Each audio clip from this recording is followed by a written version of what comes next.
Hello, welcome to Excelpath Hub. I am Larry Bello, your literature and English teacher. Today we shall be looking at certain literary terms. We have picked about 20 literary terms to look at today. The first one is affective fallacy, second one intentional fallacy, anti-hero, antagonist, protagonist, characters, characterization, plot, theme, subject matter, setting, diction, style, classical literature, bell letters, flashback, foreshadowing, anthology, memoir, and travelogue. This, these are the terms that we are going to look at today. So, sit back and enjoy. The first one is affective fallacy. What does this mean? This means the error that arises from judging what one perceives to be the merit or fault of a work of art based on what you see, based on what effect it has on the reader. To say it again, affective fallacy, this is the error that arises from judging a work of art, its merits and faults, based on what one considers to be its effect on the reader. While intentional fallacy is the error that arises from judging a work of art based on what one considers to be effect from the intention of the writer. So that is the difference between affective fallacy and intentional fallacy. Then we have anti-hero. What do we call anti-hero? A anti-hero is a protagonist that lacks certain qualities to make him succeed in the literary text. Such qualities could be courage, strength, and things like that. We have anti-hero. As we have anti-hero who happens to be a character who lacks certain qualities that will make him succeed in his day-to-day battles. Such qualities lacking could be strength, could be courage, and things like that. Then we have antagonists. What do we call antagonists in a work of art? Antagonist is the character that is opposing the actions of the protagonist. Antagonist is the character that is opposing the actions of the protagonist. Then we have protagonist itself. What do we call protagonist in a work of art? The protagonist is a leading character in a work of art. The protagonist is what? The main character that all the actions center around. That leading character is called protagonist. So the protagonist is a leading character in a work of art, is the main character. For instance, in the novel Things Fall Apart, Okonkwo could be described as a protagonist in the novel because many actions center around Okonkwo in the novel Things Fall Apart. Then we have characters. These are the players, the participants in the work of art. It could be actors, actress, and things like that. Characterization is the representation of these actors, actresses, and players in the work of art. Then we have plot. What do we call plot in a work of art? Plot is a sequential arrangement of events in a work of art. What did I say? A sequential arrangement of events in a work of art. That is, how one event leads to the other. That's what we call plot. The sequential arrangement of events in a work of art. Plot could be linear and could be non-linear or episodic. If the actions are serially or chronologically linked to one another, we say it is linear. If they are not, if they are a kind of disjointed, we say they are non-linear or episodic. Then we talk about theme. What do we call theme? Theme simply means the message the writer passes across to the readers, the lessons learned from a work of art. Those are the themes of that particular text.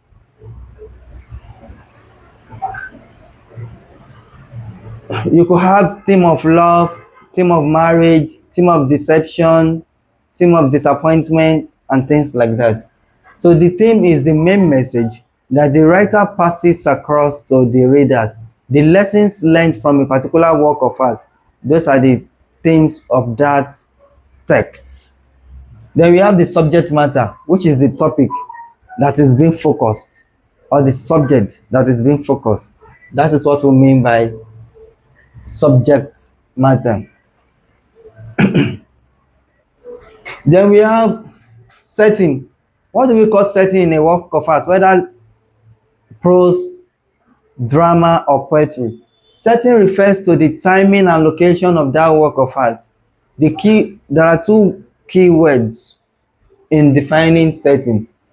The timing, which time? Is it modern time? Is it primitive time? Is it, do you understand?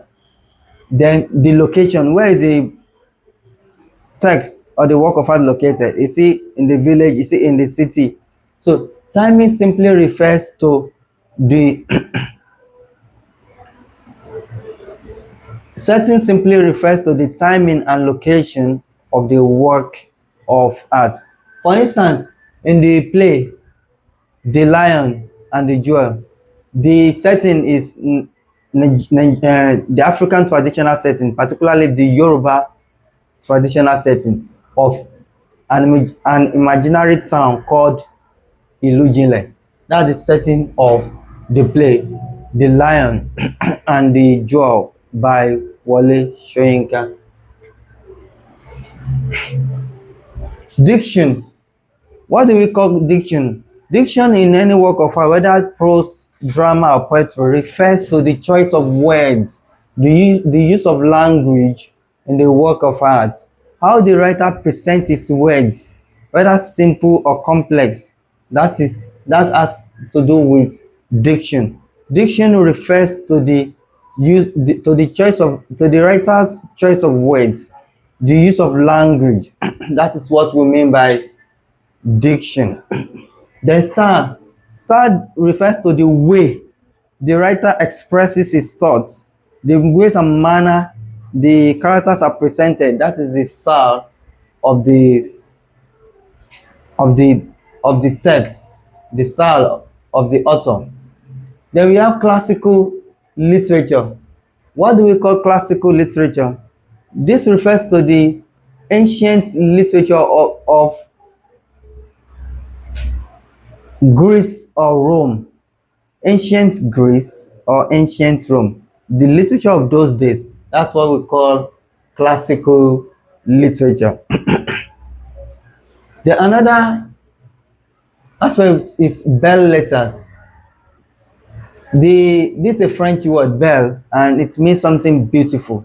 So bell letters mean fine letters or beautiful letters. So it is used to describe the aesthetics of literature, how beautiful literary text or work of art could be.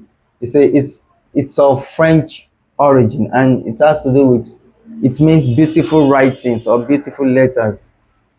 Then flashback. What do we call flashback?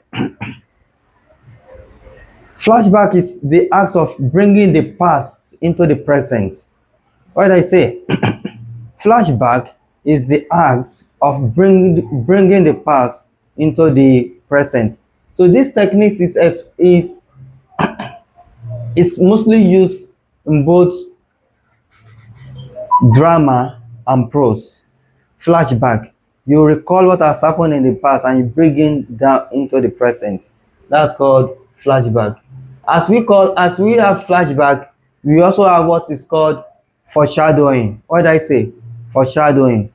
Foreshadowing is almost the opposite of flashback, as flashback is bringing the past into the present.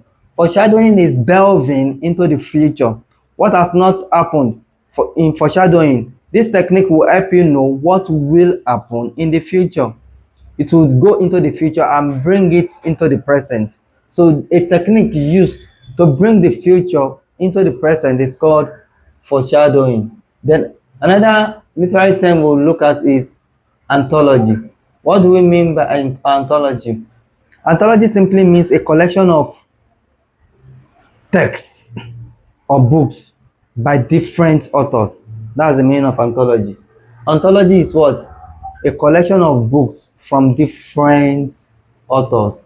Then we have memoir. Memoir. Memoir is a form of autobiography written by someone who has occupied a public office, giving his accounts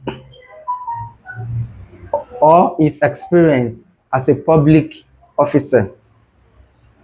That is memoir. For instance, former Nigerian President Chief Olusegun Obasanjo wrote a book called My Watch. In My Watch, Obasanjo is telling us his experience as the president of Nigeria, having served as the head of the country on two different occasions, one as a military officer and one as a civilian officer. So after all these experiences, Chief Olusegun Obasanjo decides to write a book, which is an account, his personal account as a public office holder. That book is an example of what we call autobiography, memoir, which is under autobiography form of novels. So the book is called My Watch. So it's an example of what we call memoir. The last one on the list is called travelogue. Travelogue.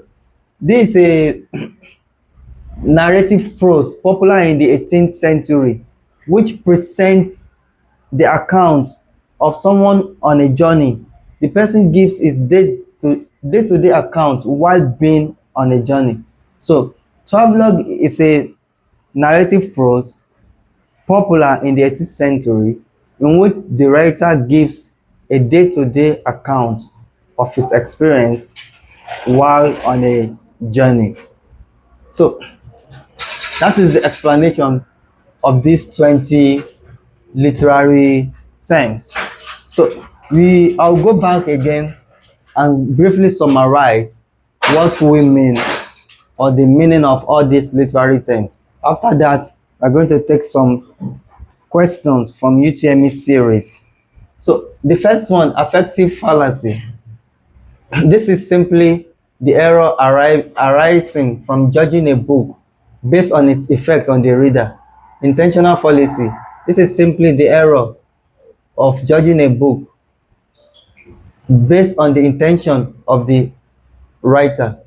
Anti-hero is a protagonist who lacks certain qualities that will make him succeed in his day-to-day activities. The qualities could be courage, could be strength, and things like that. Then we have antagonist. Antagonist is a character who is opposing the protagonist. It is someone who is struggling against the actions of the protagonist, while the protagonist is the main character in a novel, a literary work, usually a novel. For instance, in the novel Things Fall Apart, many actions center around Okonkwo. So Okonkwo could be said to be a protagonist in the novel Things Fall Apart by Chinua Achebe. Then we have characters, which refers to the actors, the participants, the players in a work of art. And characterization refers to the presentation of this or the summation of these characters. Then we have plot. Plot simply means the sequential arrangement of events in a work of art. How one event leads to the other. That's what we mean by plot. The plot could be linear and could be episodic. Then after that, we have theme. Theme simply means the message the writer wants to pass across to the readers. the lessons learned from reading a text. Those are the themes of that text. Then we have subject matter, which is the topic of focus. Then we have setting. Setting of a literary work of art, whether prose, poetry, or drama. Setting simply refers to the timing and location of the literary work of art. The timing and location of the literary work of art. I've earlier given an example of that. Then diction. Diction refers to the choice of words of the writer. How the writer uses language. It could be simple, it could be complex, it could be archaic. Do you understand?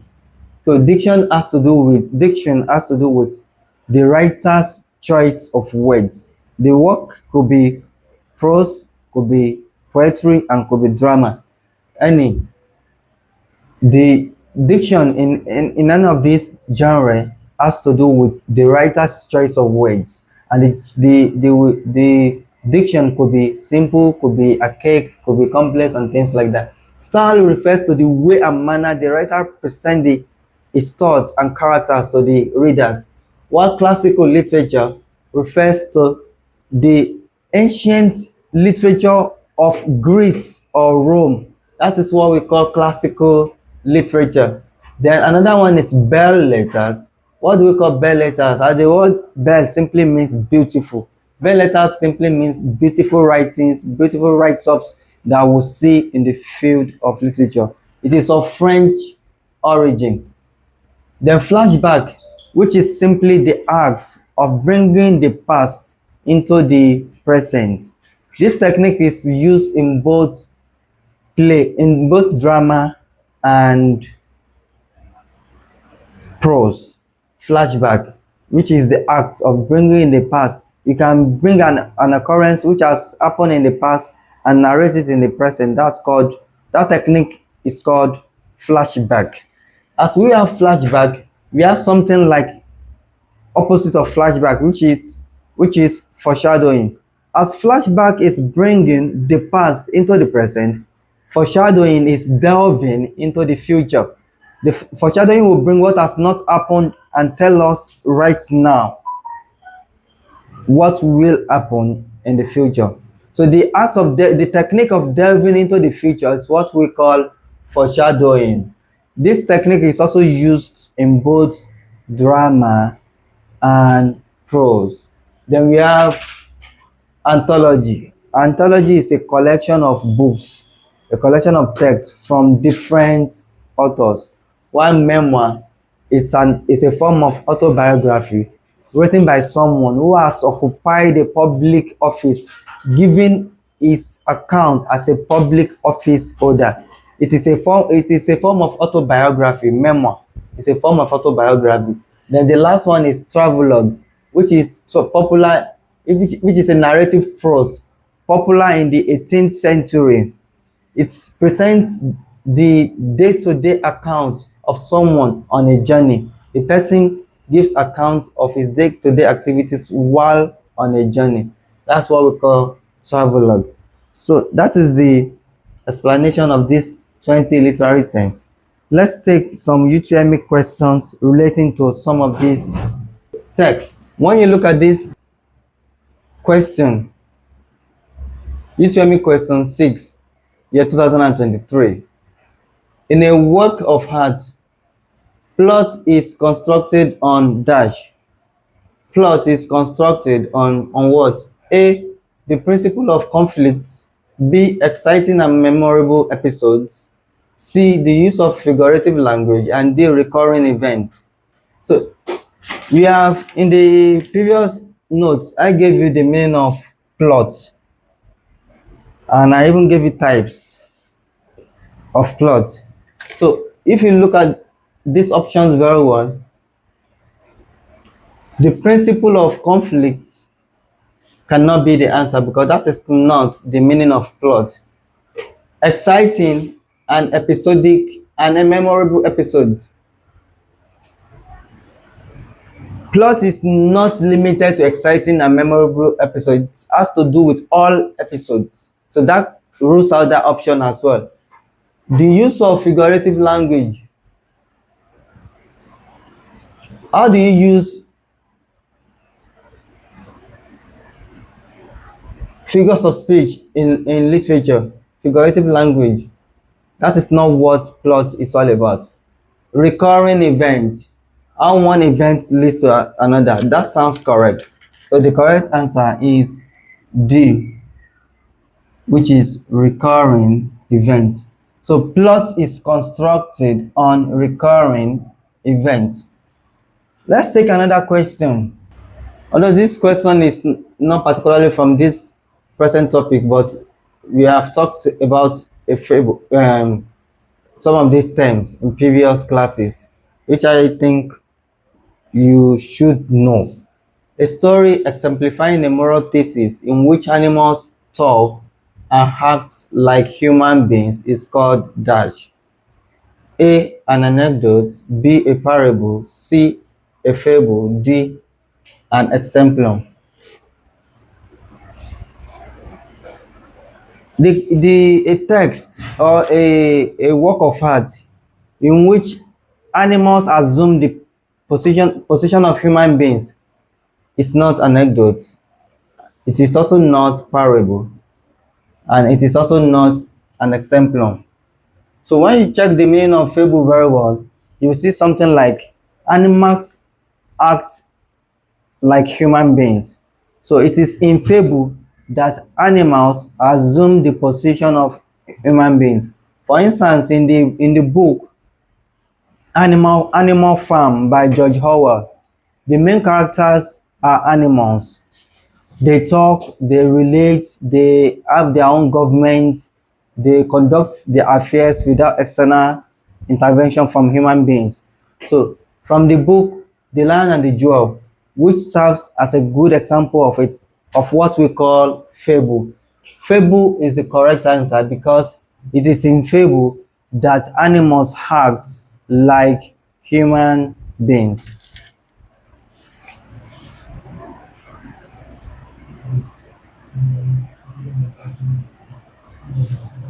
So that is the end of the class.